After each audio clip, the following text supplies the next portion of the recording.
Russia editor, Moscow. After a weekend of mayhem, I'm beginning to understand why Russia's national symbol is the double-headed eagle. Two heads staring in opposite directions.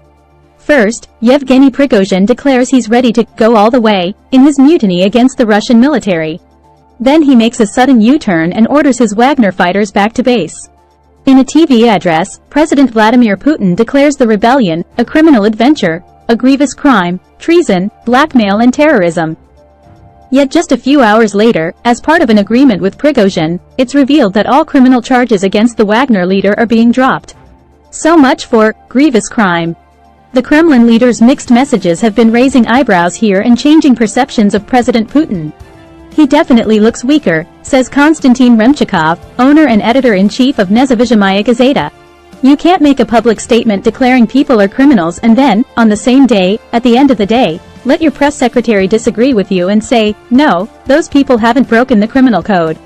Russia's former Minister for Economic Development, Andrei Nechayev, makes a similar point. In a post on social media, Mr. Nechayev argues, the law has lost all power. Even grievous crimes won't be punished due to political expediency. In the morning, you might be declared a traitor. In the evening, you can be forgiven and the criminal case against you dropped. The country is so clearly on the threshold of big change. Big change? Bold prediction. But if change is coming, might the Wagner rebellion be the trigger? A deal may have been done and the mutiny called off. But the fact the uprising happened on Mr. Putin's watch is embarrassing for the president, who is also commander-in-chief of the Russian armed forces. And keep in mind, Mr. Putin's current presidential term runs out next year. All elite groups will now begin to think about the 2024 presidential election, predicts Mr. Remchikov. They will ask themselves whether they should rely on Vladimir Putin, as they have been doing until this military coup. Or should they think about someone new, who is capable of dealing with problems in a more contemporary manner? Someone new, for the presidency is not something you normally hear the Russian elite discussing openly. That doesn't mean a change of guard in the Kremlin is imminent. If there's one thing Vladimir Putin has perfected after 23 years in power, it is the art of political survival. But his decision last year to launch the full-scale invasion of Ukraine has triggered widespread instability within his own country. Everything from economic problems to drone attacks on Russian regions, from shelling of Russian border areas near Ukraine to cross-border incursions into Russia by saboteur groups, and now an armed uprising by Wagner. All of this ratchets up the pressure on the Kremlin leader.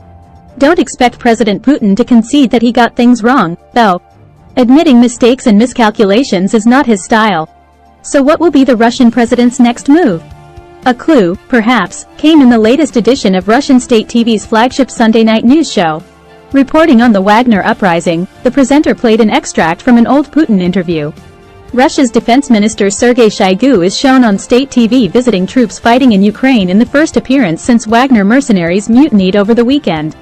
The defense minister was seen inspecting troops, but there's no indication where or when the pictures were taken. Wagner mercenary group chief, Yevgeny Prigozhin, had demanded Shoigu's removal and described him as evil. Meanwhile, the ruble has fallen to a 15-month low as financial markets begin to respond to the weekend's short-lived rebellion.